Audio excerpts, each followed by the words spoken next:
नमस्कार दोस्तों, एक बार फिर से स्वागत है आपके अपने YouTube चैनल एस के गुरु RJ18 में। हम दिशा की पटवार मैथ से उसको कंटिन्यू कर रहे हैं। ठीक है, तो आगे चलते हैं नेक्स्ट क्वेश्चन में। तो नेक्स्ट क्वेश्चन है कि एक थैले में 5 रुपए, 2 रुपए व 1 रुपए के सिक्कों के रूप में 820 रुपए हैं। कि एक थैला है, उस थैले में 5 रुपए, 2 रुपए व 1 रुपए, ठीक है ना, के सिक्कों के रूप में, ये सिक्के हैं, इन सिक्कों के रूप में टोटल जो मूल्य है वो 820 रुपए है। ठीक है, यदि सिक्कों की संख्या का अनुपात, जो सिक्कों की संख्या का अनुपात है वो है हमारे पास में 4:6:9, ये सिक्कों की संख्या का अनुपात है। ठीक है, सिक्कों की संख्या का अनुपात। अब देखो, ये अपने पास में है कुल रुपए, ये सिक्कों की संख्या का अनुपात है। ये अपने पास में 5 रुपए, 2 रुपए और 1 रुपए की संख्या। ठीक है, अब देखो, जब 5 रुपए के 4 सिक्के हैं तो टोटल मूल्य कितना हो गया? 20 रुपए। जब 2 रुपए की 6 सिक्के हैं तो टोटल मूल्य कितना हो गया? 12 रुपए। जब 1 रुपए के 9 सिक्के हैं तो टोटल मूल्य कितना हो गया? 9 रुपया। और टोटल मूल्य हमारे पास में कितना है? 820 रुपए। तो 20, 12 और 9, 20, 12 और 9 कितने हो गए? 41। मतलब टोटल 41 की वैल्यू कितनी दे रखी है? 820। तो एक की वैल्यू कितनी हो जाएगी? 41 तो नहीं, 82, 20 हो जाएगी। ठीक है, एक की वैल्यू कितनी हो जाएगी? 20 हो जाएगी। अब देखो, जब एक की वैल्यू 20 है तो 12 की वैल्यू कितनी हो जाएगी? 240। मतलब 2 रुपए वाले जो सिक्के हैं उनका मूल्य कितना है? 240 रुपए। तो 240 रुपए में दो दो के कितने सिक्के होंगे? हम 2 का भाग दे दें, कितने सिक्के होंगे? 120 सिक्के। ये आपका आंसर। ठीक है, नेक्स्ट क्वेश्चन करते हैं। तीन संख्याओं के वर्गों का योग, तीन संख्या है और उनके वर्गों का योग 532 है। तीन संख्याओं के वर्गों का योग 532 है। पहली का दूसरी से, पहली जो संख्या है उसका दूसरी से अनुपात है वो 3:2 है। और दूसरी संख्या का तीसरी से, दूसरी का तीसरी से अनुपात है वो भी 3:2 है। तो हमसे पूछा कि दूसरी संख्या क्या है। देखो, एक बार हम अनुपात को सरल करते हैं। इसके इस साइड में कुछ नहीं है तो 3 लगा देंगे, इसके आगे कुछ नहीं है तो 2 लगा देंगे। 3 3 9, 3 दूनी 6 और 2 दूनी 4। ठीक है, तो तीनों संख्याओं का अनुपात क्या है? 9:6:4। अब क्या दे रखा है कि इन तीनों संख्याओं के वर्गों का योग 532 है। इन तीनों संख्याओं के वर्गों का योग, चलो इनका वर्ग करते हैं। इसका वर्ग कितना हो गया? 81। इसका वर्ग कितना हो गया? 36। इसका वर्ग कितना हो गया अपने पास में? 16। इन तीनों का जो योग है वो हमें कितना दे रखा है? 532। ठीक है, तो 6 और 6 12 और 1 13, 1 और 3 4, 4 और 8 12 और 1 13। मतलब 133 की वैल्यू कितनी है? 532 है। 133 किसके बराबर है? 532 के। तो एक की वैल्यू क्या होगी? हम इसमें किसका भाग दे देंगे? 133 का। कितनी बार जाएगा? लगभग 4 बार जाएगा। तो एक की वैल्यू क्या आ गई? 4 आ गई। अब ध्यान देना, किसका योग बता रहा था वो? वर्गों का योग। तो हमें इसका क्या करना पड़ेगा? अंडररूट करना पड़ेगा। क्या वैल्यू आई? 2 आई। हमसे क्या पूछी थी? बीच वाली संख्या। तो बीच वाली संख्या क्या होगी? बीच वाली संख्या का अनुपात क्या है? 6 है। तो संख्या क्या होगी? 6 दूनी 12। ये आपका आंसर। और अगर आप डायरेक्टली करो तो देखो, अनुपात क्या दे रखा है भाई? 6 दे रखा है। ध्यान देना, अनुपात क्या दे रखा है? बीच वाला 6 दे रखा है। इसका मतलब ऑप्शन वो सही होगा जिसमें किसका भाग जाएगा? 6 का भाग जाएगा। एक ऑप्शन 11 है, इसमें 6 का भाग नहीं जाता। एक ऑप्शन 10 है, ये भी गलत है। एक ऑप्शन अपने पास में 14 है, ये भी गलत है। एक ऑप्शन अपने पास में 12 है, ये बिल्कुल सही है, क्योंकि 12 में 6 का भाग जाता है। नेक्स्ट क्वेश्चन की बात करें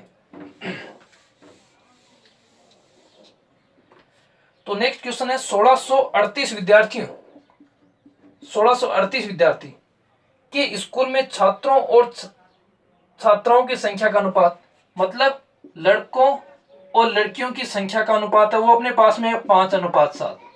कुल कितने हैं? 1638। अनुपात क्या है? 5:2। तो कुल कितना हो गया? 5 और 2 7। 7 किसके बराबर है? 1638 के बराबर। 1 किसके बराबर है? देखो, 7 दूनी 14, बच गए 2, 7 21, फिर बच गए 2, 728। तो 1 है वो 234 के बराबर है। 2 किसके बराबर हो जाएगा? 468 के। और 5 किसके बराबर हो जाएगा? 500 के 20, 5 3 15, 15 और 2 17, 5 दूनी 10 और 1 11। ठीक है, अब देखो आगे, यदि छात्राओं की संख्या 60 बढ़ जाती है, ये लड़कियों की संख्या कितनी बढ़ गई, 60 बढ़ गई, तो ये कितनी होगी 8 2, ये हो गई 528। तब छात्रों और छात्राओं का नया अनुपात 4:3 रखने के लिए इनका जो अनुपात है वो हमें कितना रखना है, 4:3 रखना है। तो इसमें कितनी कमी करनी पड़ेगी ये हमसे पूछा है। देखो भाई अनुपात कितना रखना है, 4:3 रखना है। इसमें हमें क्या करनी है, कमी करनी है, और वो कमी कितने की करनी है वो हमसे पूछा है। अब देखो इसमें कोई परिवर्तन हुआ, कोई परिवर्तन हुआ ना, तो इसमें कमी करनी है ना अधिक करनी है। इसका मतलब इनका अनुपात क्या है 3, तो 3 किसके बराबर है 528 के बराबर। एक की वैल्यू क्या आ जाएगी, भाग दे देंगे, 3 एकम 3, 2 बच गए, 3 7 21 और 3 6 18, मतलब एक की वैल्यू क्या है 176। इसका मतलब यहाँ वाली वैल्यू क्या क्या होनी चाहिए, ये 4 है, एक की वैल्यू 176 है, तो 4 की वैल्यू क्या होगी 6 चौक 24, 7 चौक 28, 29 30, 4 एकम 4 और 3 7, मतलब यहां जो वैल्यू हमारे पास आएगी वो 704 आएगी, लेकिन वैल्यू कितनी है 1104, तो 1104 में क्या घटा देंगे 704, तो आंसर क्या आ जाएगा 6 6 और 4। मतलब हमें कितने की कमी करनी पड़ेगी, हमें कमी करनी पड़ेगी किसकी 466 की। एक बार फिर रिपीट कर दूं, देखो लड़के और लड़कियों का जो अनुपात है वो 5 और 2 है। कुल कितने हैं 1638, यहाँ कुल कितना हुआ 7, 7 की वैल्यू कितनी है 1638, एक की वैल्यू कितनी हो जाएगी 234। इसका मतलब लड़कियां कितनी है 234 गुणा 2 468, लड़के कितने हैं 234 गुणा 5 1170। ठीक है, अब क्या करना है 60 लड़कियां और आ गई, ठीक है ना, 60 लड़कियां क्या हो गई और आ गई, तो 60 लड़कियां और आ गई तो संख्या कितनी हो गई 528। ठीक है, अब हमें क्या करना है लड़कों की संख्या में कमी करनी है। हमें ये नहीं पता कितनी कमी करनी है, लेकिन हमें ये पता है कि अनुपात क्या बनाना है 4:3। जब हम 4:3 बनाएंगे तो क्या लड़कियों की संख्या में कोई कमी या वृद्धि की नहीं की। इसका मतलब 3 किसके बराबर है 528 के, एक किसके बराबर हो जाएगा 176 के। जब एक 176 के बराबर है तो 4 किसके बराबर होगा 704 के। मतलब हमें इसमें से वो संख्या घटानी है कि रिजल्ट कितना बचे 704। क्यों, क्योंकि 4:3 चाहिए, तो 4:3 किससे बनता है 704 और 528 से। इसका मतलब हम 1170 में से क्या घटा देंगे 704 घटा देंगे। जो भी अपना आंसर है, जो भी वैल्यू हमें प्राप्त होगी वो क्या होगा आंसर होगा। ठीक है,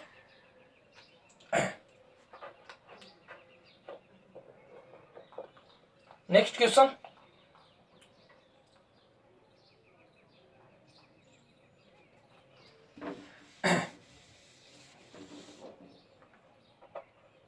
देखो नेक्स्ट क्वेश्चन, ए अनुपात बी बराबर 4:5, बी अनुपात सी बराबर 20:21, सी अनुपात डी बराबर 6:7, तो ए अनुपात बी अनुपात सी अनुपात डी। ये हम ऐसा क्वेश्चन पहले कर चुके हैं, कोई जरूरत नहीं है, आप कर लोगे। ये क्वेश्चन अच्छा है, 2 बराबर गिलासों में क्रमशः 1/4, 2 बराबर गिलास है उसमें क्रमशः 1/4 और 3/5 दूध भरा है। ठीक है ना, दूध भरा है, इन्हें पानी से पूरा भर दिया गया। इन्हें क्या हुआ पानी से पूरा भर दिया तथा दोनों मिश्रण एक भगोने में उलट दिए, तो नए मिश्रण में दूध और पानी का अनुपात क्या हुआ। देखो देखो मान लो एक गिलास है और उसमें अपने पास में जो मिश्रण है वो कितना है 4 मिश्रण है, मिश्रण कितना है 4 है। ठीक है, दूध कितना है 1 है। इसका मतलब क्या हुआ कि दूध की जो मात्रा है वो अपने पास में 1 है, मिश्रण की मात्रा 4 है, इसका मतलब पानी की मात्रा कितनी है 3 है। ठीक है, यहां देखो दूध की मात्रा हमारे पास में कितनी है 3, तो पानी की मात्रा कितनी है 2 है। ये समझे इस बात को। अब इसको इजीली हम कैसे सोल्व करें, देखो हम क्या करते हैं जो मिश्रण है उसको बराबर कर लेते हैं। तो मिश्रण को बराबर करने के लिए इसको मैं किससे गुणा कर दूं 5 से, और इसको मैं किससे गुणा कर दूं 4 से, ऊपर और नीचे। ठीक है, अब देखो ये हो गया 5/20 और ये हो गया अपने पास में 12/20। अब देखो 5 क्या है दूध है, यहां दूध कितना है 12, इसमें पानी कितना है 20 में से घटा दो 15, और इसमें पानी कितना है, 20 में से 12 घटा दो 8। देखो 12 और 5 कितना, 17 दूध है, 15 और 8 23 पानी है। तो अनुपात कितना हो जाएगा, 17:23। एक बार फिर समझ लो, हमने क्या किया, हमने जो मिश्रण है उसको क्या कर दिया, बराबर कर दिया। जब हमने मिश्रण को बराबर कर दिया तो हमारे पास में क्या बचा, ऊपर तो दूध नीचे मिश्रण। दूध में से मिश्रण घटा दें, क्या आएगा, पानी आएगा। तो 20 में से 5 घटा दिए, हमारे पास में 15 क्या आया, पानी। यहाँ देखो 20 में से 12 घटा दिए, क्या आया, 8। ये क्या है, पानी।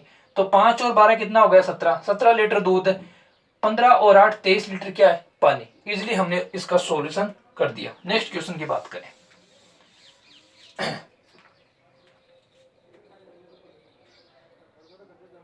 दिशा के बाद में हम नेक्स्ट, जैसे मान लो फर्स्ट रैंक है या अपने पास में लक्ष्य की गाइड है, इनको भी हम सरल करेंगे। उसके बाद मॉडल पेपर हम सरल करने वाले हैं। और इसके साथ में मैंने एक वीडियो और अपलोड कर दिया जिसमें मोस्ट इंपोर्टेंट क्वेश्चंस हैं जो किसी भी कंपटीशन एग्जाम में हमारे लिए लाभकारी हो सकते हैं, ठीक है ना। तो नेक्स्ट क्वेश्चन की बात करें। नेक्स्ट क्वेश्चन है, एक एयर कंडीशन तथा टेलीविजन के मूल्यों में 7:9 है। एयर कंडीशन, एसी और टीवी, इनके जो मूल्य का अनुपात है वो 7:9 है। फिर क्या दे रखा है, यदि टेलीविजन का मूल्य एयर कंडीशन के मूल्य से 8,000 रुपये अधिक है। कहने का मतलब है जो टीवी का जो मूल्य है वो एसी के मूल्य से कितना अधिक है, 8,000 अधिक है, ठीक है। अब देखो यहाँ मूल्य कितना अधिक है, 2। यहाँ हमें पर्सन में कितना दे रखा है, 8,000। तो 2 8,000 के बराबर, एक इसके बराबर हो जाएगा 4,000 के बराबर। तो हमसे क्या पूछा है, टेलीविजन का मूल्य। जब एक 4,000 के बराबर है तो 9 किसके बराबर हो जाएगा, 36,000 के बराबर। ये आपका आंसर। इजी था क्वेश्चन। नेक्स्ट क्वेश्चन, एक थैली में 5 रुपए, 2 रुपए व 1 रुपए के सिक्के हैं। 5 रुपए, 2 रुपए व 1 रुपए के क्या है, सिक्के हैं, जो क्रम से 4:5:6 के अनुपात में। अनुपात क्या दे रखा है, 4:5:6। किसका अनुपात है, सिक्कों का अनुपात है, ठीक है। यदि थैली में कुल 216 रुपए हैं, टोटल रुपए कितने थैली में, 216। तो हमसे क्या पूछा है, 5 रुपए के कितने सिक्के। तो हमसे पूछा है कि 5 रुपए के सिक्के कितने। देखो भाई 5 रुपए के 4 सिक्के हैं, इसका मतलब मूल्य कितना हो गया, 20 रुपए। 2 रुपए के 5 सिक्के, इसका मतलब मूल्य कितना हो गया, 10 रुपए। 1 रुपए के 6 सिक्के, इसका मतलब मूल्य कितना हो गया, 6 रुपए। 20 10 30 और कितना हो गया, 36। टोटल जो 36 है वो टोटल मूल्य के बराबर है। तो 1 के बराबर क्या हो जाएगा, 6। हमसे किसका पूछा है, 5 रुपए का पूछा है, ठीक है। तो देखो 1 6 के बराबर है तो 20 किसके बराबर हो जाएगा, 120 के बराबर। अब 120 रुपए में 5 रुपए के कितने सिक्के होंगे, हम किसका भाग दे देंगे, 5 का। कितने आएंगे, 24 सिक्के, ठीक है। कितने आ जाएंगे, 24 सिक्के। ऑप्शन नंबर 3 सही है। नेक्स्ट क्वेश्चन है,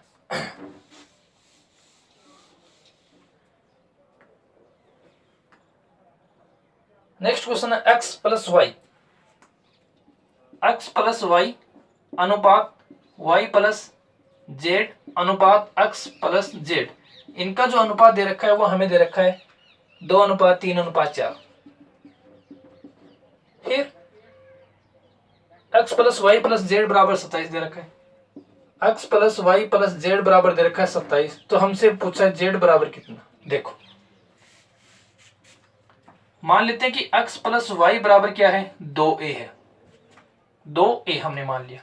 ऐसे ही y प्लस जेड बराबर क्या हो जाएगा, 3a, ठीक है। और x प्लस जेड बराबर क्या हो जाएगा, 4a। हो गया अपने पास में। अब इनको जोड़ते हैं। जोड़ेंगे तो क्या होगा, देखो 2 तो x है, 2 ही y है और 2 ही क्या है, z है। इधर क्या हो जाएगा, 4 3 7 और 2 9a हो जाएगा, ठीक है। अब देखो इस 2 को पक्षांतरण कर दें तो ये 2 यहां से हटेगा तो कहां जाएगा, इसके नीचे आ जाएगा। और हमें पता है x plus y plus z की वैल्यू क्या दे रखी है, 27। इसकी जगह क्या रख देंगे, 27 रख देंगे, ठीक है। इसकी जगह क्या रख देंगे, 27। इसको पक्षांतरण कर दो तो ये क्या हो जाएगा, 2/9। 9 कितना हो गया, 27। बराबर किसकी वैल्यू आ गई, 1 की। 3 को 2 से गुणा करेंगे 6। 6 किसकी वैल्यू है, 1 की है। अब देखो इसकी जगह रख दो तो 6 दूनी कितना हो गया 12। ये किसकी वैल्यू आ गई भाई, x प्लस वाई की। तो x प्लस वाई की वैल्यू जो 12 है तो यहाँ रख दो। इसकी वैल्यू कितनी है 12, 12 बराबर 12 प्लस जेड बराबर कितना हो जाएगा भाई 27 हो जाएगा। तो जेड बराबर 27 माइनस 12 कितनी वैल्यू आ गई 5 और 1 15। ये भी अच्छी था, ये भी क्वेश्चन क्या था इजी था।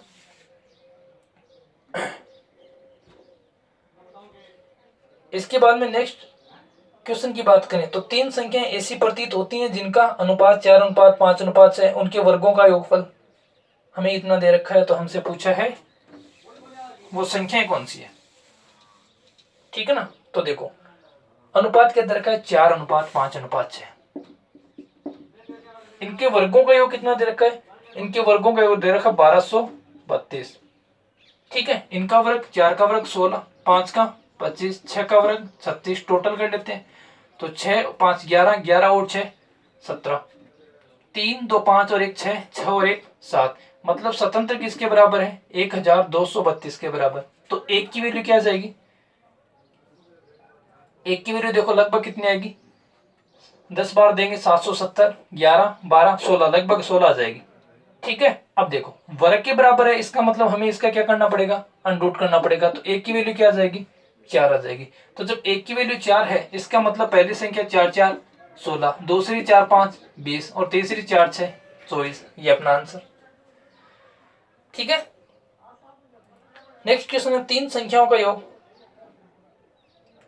392। 3 संख्या है और उनका योग है वो 392, ठीक है। पहली तथा दूसरी संख्या का अनुपात 2 अनुपात 3। पहली और दूसरी संख्या का अनुपात है वो 2 अनुपात 3 है। दूसरी और तीसरी संख्या का जो अनुपात है वो 5 अनुपात 8 है।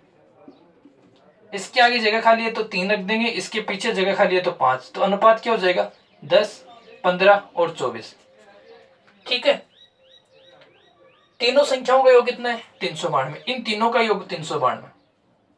अब देखो 10 और 15 25 और 24 कितना हो गया 49, 49 की वैल्यू क्या आ गई 392। तो एक की वैल्यू क्या आ जाएगी 49 का भाग दे दो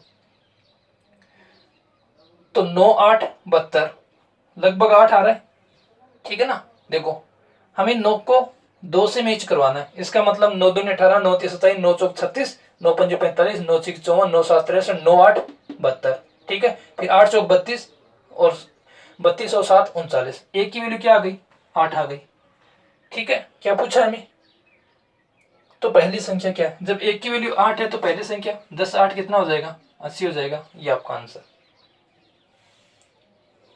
ठीक है। इसके बाद में एक क्वेश्चन की और बात करें तो 3a प्लस 5b अनुपात 5a माइनस 5b बराबर 5 अनुपात 1। तो हमसे पूछा है a अनुपात b की वैल्यू क्या होगी। देखो इसको सरल कर लो, बाह्य पदों का गुणनफल और मध्य पदों का गुणनफल। तो एक से गुणा होगा कोई फर्क नहीं पड़ेगा, तो हमारे पास आएगा 3a प्लस 5b बराबर, ये 5 5 से गुणा होगा तो 25a, 5 5 से गुणा होगा तो 25b, ठीक है ना। b को इस साइड ले आओ, एक को उस साइड ले जाओ, तो 5b प्लस 25b बराबर कितना हो गया 25a माइनस 3a। तो ये तो हो गया 30b, ये हो गया अपने पास में 22a, ठीक है ना। 22 को इस साइड लेके आओ, b को इस साइड में, तो ये हो जाएगा 30/22 बराबर a बटा b, ठीक है ना। भाग दे दो 15/11, तो a अनुपात b कितना आ गया 15 अनुपात 11 आ गया। लेकिन ऐसा तो कोई ऑप्शन है नहीं, तो ऐसा कोई ऑप्शन नहीं है तो हम एक बार फिर चेक कर लेते हैं। ये चिन्ह प्लस का है, 3a 5b अनुपात 5a माइनस 5b, ठीक है। 3a 5b 25a 25b, ठीक है। 30 हो गया। कैलकुलेशन बिल्कुल सही है, कहीं ना कहीं किसी न किसी संख्या में इसमें मिस्टेक हो गई है, ठीक है ना।